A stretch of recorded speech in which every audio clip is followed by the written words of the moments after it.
राजन और सुरेश गांव के चौराहे पर बरगद के पेड़ के नीचे बैठे थे। दोपहर की धूप तेज थी और दोनों के चेहरों पर बेरोजगारी की चिंता साफ दिख रही थी। तभी दूर से उनका तीसरा दोस्त श्याम कंधे पर एक पुराना झोला लटकाए पैदल आता हुआ दिखाई दिया। श्याम कुछ महीने पहले शहर काम ढूंढने गया था। अरे सुरेश देख, श्याम लौट आया। भाई का हुलिया तो एकदम बदल गया है। श्याम इधर आ भाई, कैसा रहा शहर का सफर? कोई तगड़ी नौकरी मिली या नहीं?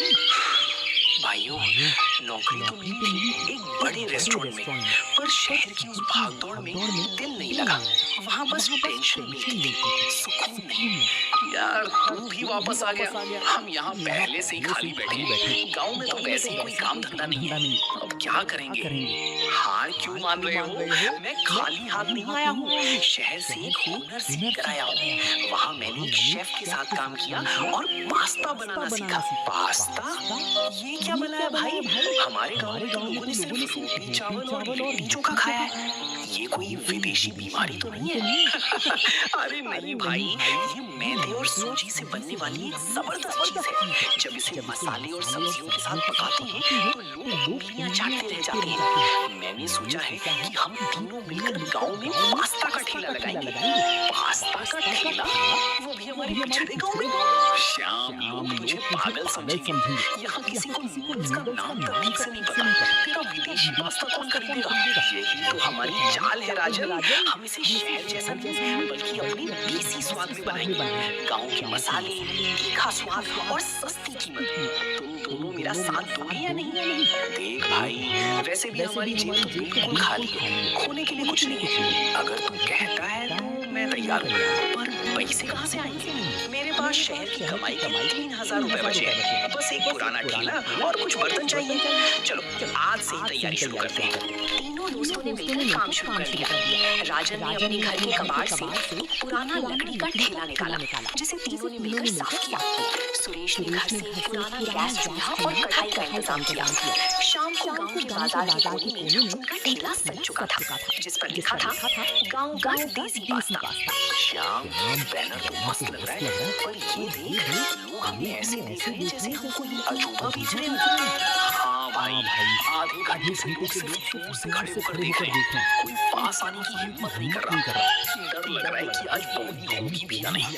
घबराओ मत, खुशबू बिखरेगी तो लोग अपने आप नीचे चले आएंगे। राजन, वो कटी हुई प्याज और हरी मिर्च इधर दे। शाम ने जैसे ही गर्म तेल में राई, कटी हुई मिर्च, प्याज और टमाटर डाले, पूरे बाजार में तीखी और सूखी खुशबू फैल गई। खुशबू सुनकर गांव के बुजुर्ग मुखिया जी वहां से गुजरे और रुक गए। अरे श्याम बेटे, ये कढ़ाई में क्या पक रहा है? खुशबू तो बड़ी बेजोड़ है, पर इसमें ये सफेद सफेद क्या डाल रहा है? प्रणाम मुखिया जी। इसे पास्ता कहते हैं, शहर की मशहूर चीज है, पर हमने इसे अपने गांव के मसालों के साथ बनाया है। आप गांव के बड़े हैं, पहला पत्ता आपके लिए। चक्कर बताइए कैसा बना है? मुफ्त का है तो लाज चख लेता हूँ। वैसे मेरी उम्र में ये सब बचता नहीं है। शाम ने पत्तल में गर्मा गर्म मसालेदार देसी पास्ता परोसा। मुखिया जी ने चम्मच से एक टुकड़ा मुंह में रखा। गए भाई, अगर मुखिया जी ने थूक दिया तो दुकान शुरू होने से पहले ही बंद हो जाएगी। अरे वाह, ये तो कमाल है रे। तीखा, चटपटा और एकदम नया स्वाद। ये तो हमारी कचौड़ी पकौड़ी से भी ज्यादा स्वादिष्ट है। कितने का दिया ये प्लेट? सिर्फ 10 रुपए प्लेट मुखिया जी। ये पकड़ 20 रुपए। एक प्लेट और बांध दे तेरी चाची के लिए। और सुनो लड़को, शर्माओ मत, जोर से आवाज लगाओ। गाँव वाले स्वाद के भूखे हैं। आओ भाइयों आओ, शहर का मशहूर पास्ता अब अपने गाँव के तड़के के साथ सिर्फ 10 रुपए में। मुखिया जी की तारीफ सुनते ही आस-पास खड़े लोग ठेले की तरफ बढ़ने लगे। पहले ही दिन कुछ ही घंटों में शाम का लाया सारा पास्ता खत्म हो गया। तीनों दोस्तों की आंखों में कामयाबी की पहली चमक साफ दिख रही थी। देखते ही देखते गांव का देसी पास्ता पूरे इलाके में मशहूर हो चुका था। शाम होते ही ठेले पर पैर रखने की जगह नहीं बचती थी, लेकिन ग्राहकों को संभालना, सब्जियां काटना और लगातार गर्म कढ़ाई के सामने खड़े रहना अब उनके सब्र का इम्तिहान ले रहा था। सुरेश, ओ सुरेश, कहाँ रह गया भाई? कब से चिल्ला रहा हूँ कि पत्तल और चम्मच दे जा। खड़े होकर बस ग्राहकों से गपशप मारना बहुत आसान है। कभी इस गर्म कढ़ाई के सामने 2 मिनट खड़ा होकर देख, तब पता चलेगा कि असली मेहनत क्या होती है। अरे राजन, चिल्ला क्यों रहा है भाई? क्या तुझे दिख नहीं रहा कि बाहर कितनी लंबी लाइन लगी है? अगर मैं यहाँ खड़े होकर ग्राहकों को संभालूं नहीं, उनके ऑर्डर न लूं और पैसों का हिसाब न रखूं, तो आधे लोग तो बिना पैसे के ही खिसक जाएंगे। हिसाब किताब रखना कोई बच्चों का खेल नहीं है। अच्छा, तो हिसाब रखना बहुत बड़ा तोप चलाना हो गया। असली काम तो शाम और मैं कर रहे हैं। सुबह 4 बजे उठकर मंडी से सब्जियां लाना, उन्हें काटना, चूल्हा जलाना, हमारी तो कमर टूट जाती है। और तू बस शाम को सच कर काउंटर पर खड़ा हो जाता है। तू क्या कह रहा है राजन? मंडी से माल लाने का आधा पैसा और गाड़ी का भाड़ा मैं भी देता हूँ, और शाम को 4 घंटे लगातार बिना बैठे चिल्ला चिल्ला कर ग्राहक बुलाना आसान लगता है तुझे? अगर इतनी ही दिक्कत है तो कल से तू बैठ जा काउंटर पर, मैं कर लेता हूँ सब्जियां काटने का काम। बस करो। तुम दोनों का दिमाग खराब हो गया है क्या? सामने ग्राहक खड़े हैं और तुम दोनों सगे भाइयों की तरह रहने वाले दोस्त आपस में इस तरह लड़ रहे हो। लोग क्या सोचेंगे हमारे बारे में? राजन, चल और अपना काम कर। श्याम, तू हमेशा सुरेश की तरफदारी करता है क्योंकि वो बातें अच्छी बना लेता है। तुझे मेरी मेहनत कभी दिखाई ही नहीं देती। रोज रोज का ये झंझट अब मुझसे नहीं झेला जाता। ताने तू मारे और रोना तू ही रोए। कमाल है भाई। श्याम, इसे समझा ले, नहीं तो किसी दिन मेरा सब्र टूट जाएगा। ठेले के पास खड़े कुछ ग्राहक ये बहस सुनकर असहज हो गए और बिना पास्ता खाए ही वहां से चले गए। शाम ने एक लंबी और ठंडी सांस ली। उसे समझ आ गया था कि पैसों की कमी तो दूर हो गई थी, लेकिन काम के इस भारी तनाव ने उनके बचपन के उस भाईचारे में एक अजीब सा बिखराव पैदा करना शुरू कर दिया था। पिछली शाम की बहस का असर अगली सुबह साफ दिखाई दे रहा था। राजन चुपचाप एक कोने में बैठकर अकेले ही प्याज काट रहा था और सुरेश थोड़ी दूरी पर बैठकर डायरी में कुछ लिख रहा था। दोनों एक दूसरे की तरफ देख भी नहीं रहे थे। शाम ने माहौल को सुधारने के लिए बातचीत शुरू करने की कोशिश की। चलो भाई, रात गई बात गई। ये गर्मा गर्म चाय पियो और आज के काम की बात करते हैं। आज बाजार में हाट का दिन है, भीड़ बहुत ज्यादा होगी, इसलिए हमें पहले से ही तैयारी रखनी होगी। श्याम, मैंने एक फैसला किया है। इस तरह रोज रोज की चिक चिक और तानों के बीच मैं काम नहीं कर सकता। राजन को लगता है कि मैं सिर्फ आराम करता हूँ और मुफ्त का मुनाफा ले जाता हूँ, इसलिए बेहतर यही होगा कि मैं इस ठेले से अलग हो जाऊँ। देखा श्याम, इसके नखरे तो देखो। थोड़ी सी बात क्या हुई कि जनाब अलग होने की धमकी देने लगे। अरे अगर अलग होना ही है तो साफ साफ कहो ना कि अकेले सारा मुनाफा कमाना चाहते हो। हम पर क्या दोष मर रहे हो? मुंह संभाल कर बोल राजन, मैं कोई लालची नहीं, मैं सिर्फ अपनी इज्जत के लिए बोल रहा हूँ। जब काम की कोई कदर ही नहीं है तो साथ रहने का क्या फायदा? श्याम, मैं अपने हिस्से के जो 2-4 बर्तन है वो ले जा रहा हूँ। मैं गांव के दूसरे छोर पर पुराने कुएं के पास अपना अलग ठेला लगाऊंगा। सुरेश, क्या तू पागल हो गया है? हम तीनों ने मिलकर इस गरीबी से निकलने का सपना देखा था। 2 पैसे क्या आ गए, तुम दोनों तो अपनी बरसों पुरानी यारी को ही भूल गए। राजन, तू चुप क्यों है? रोकता क्यों नहीं इसे? जाने दो इसे श्याम, जिसे जाना होता है उसे कोई नहीं रोक सकता। इसे लगता है कि अकेले दुकान चलाना बहुत आसान है, तो इसे आजमाने दो। हम दोनों मिलकर भी ये ठेला चला सकते हैं। हाँ राजन, मैं भी देखना चाहता हूँ कि बिना मेरे मैनेजमेंट और मार्केटिंग के तुम्हारा ये ठेला कितने दिन चलता है। आज से हमारा रास्ता अलग। सुरेश बिना पीछे मुड़े अपने हिस्से का छोटा मोटा सामान उठाकर चला गया। श्याम चुपचाप अपनी जगह पर बैठ गया। उसकी आंखों में आंसू थे। जिस देसी पास्ता ने उनके जीवन में खुशियां लाई थी, आज उसी के काम के दबाव और अहंकार के टकराव ने 3 पक्के दोस्तों को 2 अलग-अलग किनारों पर लाकर खड़ा कर दिया था। जिसके बाद बाजार के एक कोने पर श्याम और राजन का पुराना ठेला था, तो दूसरे छोर पर पुराने कुएं के पास सुरेश ने अपना नया ठेला लगा लिया था। दोनों ही दुकानों पर काम शुरू हो चुका था, लेकिन वो पुरानी रौनक दोनों ही तरफ गायब थी। श्याम, ओ श्याम, जरा हाथ बढ़ा भाई, ये मसाले डाल दे कढ़ाई में। मेरी पीठ दर्द से कांप रही है। जब से सुरेश गया है, पानी भरने से लेकर पत्तल उठाने तक का सारा काम हमें ही करना पड़ रहा है। ना राजन, मैं डाल देता हूँ, तुम थोड़ी देर बैठ जा। पर सच कहूँ तो दुकान तो चल रही है, लेकिन अंदर से सब सूना सूना लगता है। आज 3 घंटे हो गए, सुरेश की वो बुलंद आवाज सुनाई नहीं दी जो ग्राहकों को दूर से ही खींच लाती थी। तू फिर उसी की बात लेकर बैठ गया। वो आराम से वहाँ काउंटर पर अकेला राजा बना बैठा होगा। सारा मुनाफा उसका अकेले का है, उसे हमारी क्या परवाह। ऐसा नहीं है राजन, तूने गौर नहीं किया? मैं अभी घर से गुजरा था, सुरेश अकेले सब्जियां काट रहा था। अकेले चूल्हा संभालना और ग्राहक देखना उसके बस का नहीं है। उसका चेहरा पूरी तरह उतरा हुआ था। उधर बाजार के दूसरे कोने पर सुरेश अपने अकेलेपन और काम के पहाड़ से जूझ रहा था। उसके ठेले पर 2-4 ग्राहक खड़े थे, लेकिन वो अकेला घबराहट में सब गड़बड़ कर रहा था। अरे सुरेश भाई, कितनी देर लगाओगे? सिर्फ एक प्लेट पास्ता मांगा है, 15 मिनट हो गए। और ये क्या, पास्ता में नमक भी ठीक से नहीं डाला तुमने? वो शाम वाला स्वाद कहाँ गया? अरे भैया माफ करना, वो थोड़ा अकेले होने की वजह से देर हो रही है।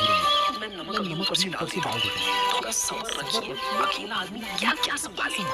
रहने दो भाई, तुमसे नहीं समझ रहा। स्वाद तो वैसे भी आधा रह गया है। जब तक तुम तीनों साथ थे तब बात ही कुछ और थी। ग्राहक पास्ता अधूरा छोड़कर चला गया। सुरेश की आंखें भर आई। उसे समझ आ रहा था कि अहंकार में आकर अलग होना आसान था, लेकिन उस यारी के बिना अकेले खड़े रहना बहुत दर्दनाक था। दूर से शाम उसे देख रहा था और उसका दिल अपने दोस्त की हालत देखकर तड़प उठा था।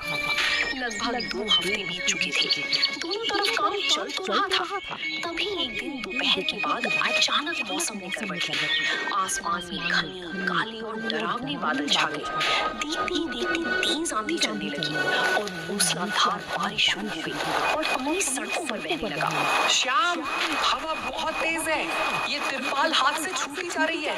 अगर ये उड़ गई तो हमारा सारा सामान, पास्ता, गैस चूल्हा सब भीग कर बर्बाद हो जाएगा। मेरी मदद कर। राजन वहाँ देख, पुराने कुएं के पास देख। सुरेश का ठेला बिल्कुल खुला है। उसके पास तो पक्की छत भी नहीं है और वो अकेला तिरपाल बांधने की कोशिश कर रहा है। श्याम, इस वक्त उसका मत सोच। हवा का झोंका देख कितना तेज है। हमारा अपना ठेला पलट जाएगा। तू पहले यहाँ पकड़, उसे अपनी फिक्र खुद करने दे। वो हमसे अलग हुआ था ना? नहीं राजन, वो हमसे अलग हुआ था, पर वो हमारा दुश्मन नहीं है। वो हमारा भाई है, हमारा बचपन का यार है। मैं उसे इस मुसीबत में अकेले बर्बाद होते नहीं देख सकता। सारा सामान जाए भाड़ में, मुझे अपने दोस्त को बचाना है। शाम ने अपने ठेले की परवाह छोड़ दी और तेज मूसलाधार बारिश और आंधी के बीच दौड़ लगा दी। राजन ने एक पल के लिए अपने भीगते हुए ठेले को देखा, फिर उसके अंदर का गुस्सा भी पिघल गया। वो भी शाम के पीछे पीछे चिल्लाता हुआ भागा। उधर सुरेश का ठेला हवा के एक बड़े झोंके से पूरी तरह पलटने ही वाला था कि तभी 4 हाथों ने आकर उस भारी लकड़ी के ठेले को थाम लिया। श्याम, राजन, तुम अपना ठेला छोड़कर यहाँ आ गए? चुप कर सुरेश, अपनी ये भावुक बातें बाद में करना। पहले इस ठेले को उस पक्के शेड के नीचे ले चल, नहीं तो हम तीनों इसके नीचे दब जाएंगे। तीनों दोस्तों ने अपनी पूरी ताकत एक कर दी। तीनों ने मिलकर सुरेश के ठेले को एक सुरक्षित पक्की दुकान के शेड के नीचे पहुंचाया और खुद भी हांफते हुए वहीं रुक गए। तीनों पानी से सराबोर थे, लेकिन उनके दिलों का गुबार इस मूसलाधार बारिश में पूरी तरह धुल चुका था। मुझे माफ कर दो भाइयों, मुझे सच में माफ कर दो। मैं कितना बड़ा मूर्ख था। अहंकार में आकर मैंने तुम दोनों को क्या कुछ नहीं कह दिया। पर आज जब मुझ पर मुसीबत आई तो तुम दोनों ने अपनी दुकान की परवाह भी नहीं की और सामान बचाने भागा है। अरे बस कर सुरेश, अब क्या इस बारिश के पानी में अपने आंसू मिलाकर हमें और भिगाएगा? रोना बंद कर भाई। गुस्सा तो मुझे भी आया था और मैंने भी तुझे बहुत कड़वी बातें सुनाई थी। गलती सिर्फ तेरी नहीं, मेरी भी थी। दोनों को अंदाजा भी है कि पिछले 2 हफ्तों में राजन और मैंने क्या झेला है। दुकान तो चल रही थी, पर ऐसा लगता था जैसे शरीर से आत्मा ही गायब हो गई। सुरेश, तेरे बिना काउंटर सूना था और राजन, तेरे बिना स्वाद अधूरा था। हम तीनों में से कोई भी अकेले पूरा नहीं है। सच कह रहे हो श्याम, अकेले दुकान संभालते संभालते मेरी कमर टूट गई थी। ग्राहकों को वो स्वाद ही नहीं दे पा रहा था और रोज शाम को जब पैसों का गल्ला दिखता था तो खुशी नहीं बल्कि एक अजीब सा अकेलापन महसूस होता था। मुझे समझ आ गया, पैसे तो अकेले भी कमाए जा सकते हैं, पर सुकून सिर्फ अपनों के साथ मिलता है। हाँ भाई, और मुझे भी ये समझ आ गया कि बाहर खड़े होकर ग्राहकों को संभालना और इस दुकान को मैनेज करना कितना मुश्किल काम है। इन 2 हफ्तों में जब मुझे हिसाब करना पड़ा तो मेरा सिर चकरा गया। तेरा काम कोई आसान नहीं था सुरेश, मैंने तुझ पर गलत इल्जाम लगाया। चलो भगवान का शुक्र है कि इस आंधी और बारिश ने हमारी आंखें खोल दी। जो हुआ सो हुआ, उसे यही मिट्टी में दफन करते हैं। अब ये बताओ कि क्या हम फिर से एक होने के लिए तैयार हैं? लेकिन इस बार एक नई शुरुआत करेंगे जहाँ कोई काम छोटा या बड़ा नहीं होगा। बिल्कुल तैयार है भाई। अब हमें कोई अलग नहीं कर सकता। अगले दिन की सुबह गांव के बाजार में एक बिल्कुल नया नजारा लेकर आई। सुरेश का पुराना ठेला जो कुएं के पास था अब वहाँ नहीं था। दोनों ठेलों को आपस में जोड़कर बाजार के मुख्य चौराहे पर एक बहुत बड़ा काउंटर तैयार किया गया था। ठेले के ऊपर एक बड़ा और चमकदार बोर्ड लगाया गया था जिस पर बड़े-बड़े अक्षरों में लिखा था देसी पास्ता पैलेस। आओ भाइयों और बहनों, तीन यारों की जोड़ी एक बार फिर आपके सामने हाजिर है। स्वाद वही पुराना, पर इस बार रफ्तार और प्यार दोनों दोगुना। आइए और गर्मा गर्म पास्ता का आनंद लीजिए। सुरेश भाई जरा देखना, आज जो शिमला मिर्च और गाजर की मंडी से लाया है वो एकदम ताजा और लाजवाब है। सच में यार, माल चुनने में पूरे जिले में तेरा कोई मुकाबला नहीं। और राजन भाई, जब तेरे हाथ से कटे हुए मसाले कढ़ाई में जाते हैं तभी तो असली जादू शुरू होता है। अब बस तू जल्दी से तैयारी कर, एक सामने से ग्राहकों का झुंड आ रहा है। चलो चलो बातें बंद करो और काम पर लगो। आज हाट का दिन है और हमें एक भी ग्राहक को खाली हाथ या नाराज होकर नहीं जाने देना है। राजन, उबला हुआ पास्ता इधर बढ़ा। जैसे ही शाम ने कढ़ाई में तड़का लगाया, मसालों की वही जानी पहचानी तीखी और सूखी खुशबू पूरे बाजार में फैल गई, जिसके बाद देखते ही देखते दुकान पर ग्राहकों की भारी भीड़ उमड़ पड़ी। अरे वाह, ये हुई ना बात। तुम तीनों को इस तरह हंसते खेलते साथ देखकर ही हमारा दिल खुश हो गया। चलो शाम भाई, बिना देर किए 5 प्लेट स्पेशल देसी पास्ता लगाओ और इस बार सुरेश के हाथ से थोड़ा एक्स्ट्रा प्याज और राजन के हाथ का तीखा मसाला डलवा दो। अभी लीजिए भैया, अब हमारे यहाँ स्वाद भी मिलेगा, सम्मान भी मिलेगा और सबसे बढ़कर यारों का प्यार भी मिलेगा। दोपहर से शाम हो गई, ठेले पैर रखने की जगह नहीं थी, लेकिन इस बार कोई थकान नहीं थी, कोई शिकायत नहीं थी। हर कोई अपना काम पूरी जिम्मेदारी से और एक दूसरे की मदद करते हुए कर रहा था। तीनों दोस्तों की आंखों में अब एक दूसरे के प्रति सम्मान और एक बहुत बड़ी कामयाबी का अटूट भरोसा साफ दिखाई दे रहा था।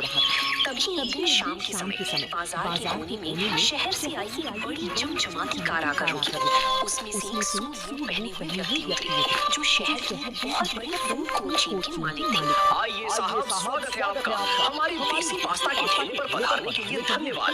बैठिए साहब, आज आपके लिए हमारे यहाँ का सबसे स्पेशल देसी तड़का पास्ता तैयार करवाते हैं। धन्यवाद सुरेश। मैंने शहर में और इंटरनेट पर तुम्हारी इस दुकान के बारे में बहुत सुना है। लोग कहते हैं कि यहाँ जो स्वाद मिलता है वो बड़े-बड़े रेस्टोरेंट में नहीं है। मुझे एक फुल प्लेट पास्ता खिलाओ, मैं खुद देखना चाहता हूँ। शाम ने पूरी शिद्दत और अपने खास हुनर के साथ कढ़ाई में मसाले डाले। राजन ने उसे तरीके से पत्तल पर सजाया और सुरेश ने पूरे आदर के साथ साहब के सामने पेश किया। साहब ने पहला चम्मच मुंह में रखा और कुछ देर तक स्वाद का आनंद लेते रहे। अद्भुत, वाकई बेजोड़ स्वाद है। श्याम, तुम्हारा ये हुनर गांव में रहने के लिए नहीं है। तुम मेरे साथ शहर चलो, मैं तुम्हें अपने मुख्य रेस्टोरेंट का हेड शेफ बना दूंगा और हर महीने 50,000 रुपए सैलरी दूंगा। सुरेश भाई, ये तो शाम को शहर ले जाने की बात कर रहे हैं। अगर शाम चला गया तो हमारी दुकान का क्या होगा? चुप रह राजन, शाम के भविष्य का सवाल है, हमें उसके फैसले के बीच में नहीं आना चाहिए। साहब, आपके इस बड़े ऑफर के लिए बहुत बहुत धन्यवाद। शहर की उस भाग दौड़ और अकेलेपन को छोड़कर ही मैं अपने गांव वापस आया था। वहाँ मुझे सिर्फ पैसा मिलता, पर यहाँ मेरे ये 2 भाई हैं जिनके साथ मिलकर मैंने ये सपना खड़ा किया है। मैं अपनी यारी और अपना गांव छोड़कर कहीं नहीं जाऊंगा। तुम्हारी ये सोच और तुम तीनों की दोस्ती देखकर मेरा दिल खुश हो गया। ठीक है, अगर तुम शहर नहीं आना चाहते तो मैं तुम्हारी इस देसी पास्ता को शहर तक पहुंचाने में मदद करूंगा। मैं तुम्हारी एक बड़ी दुकान शहर में खुलवाऊंगा जिसमें पैसा मेरा होगा पर मालिकाना हक और पार्टनरशिप तुम तीनों की बराबर होगी। मंजूर है? मंजूर है साहब, बिल्कुल मंजूर है। शहर के उस बड़े व्यापारी के सहयोग और तीनों दोस्तों की दिन रात की कड़ी मेहनत का फल आखिरकार मिल गया। देखते ही देखते कुछ ही महीनों में देसी पास्ता पैलेस का एक बड़ा और आलीशान आउटलेट शहर के सबसे व्यस्त और पॉश इलाके में खुल गया। श्याम भाई, राजन भाई, जरा इधर आओ और आज का गल्ला देखो। हमारी गांव की दुकान से भी 4 गुना ज्यादा बिक्री आज यहाँ शहर में हुई है। मैं तो नंबर गिनते गिनते थक गया हूँ। ये सब शाम के उस हुनर और उसके सही फैसले का नतीजा है। अगर उस दिन बारिश में इसने हमारी दोस्ती न बचाई होती और शहर के उस बड़े ऑफर के वक्त हमारा साथ ना चुना होता तो आज हम वापस उसी बरगद के पेड़ के नीचे बेरोजगार बैठे होते। नहीं राजन, ये किसी एक की जीत नहीं है, ये जीत हमारी उस एकता की है जो हमारे छोटे मोटे मनमुटाव से कहीं बड़ी थी। अगर उस दिन हम अपने अहंकार में अड़े रहते तो आज इस मुकाम पर कभी नहीं पहुंचते। हमने ये साबित कर दिया कि अगर नीयत साफ हो और दोस्त साथ हो तो गांव का एक गरीब इंसान भी अपने दम पर इतिहास रच सकता है। बिल्कुल सही कहा भाई।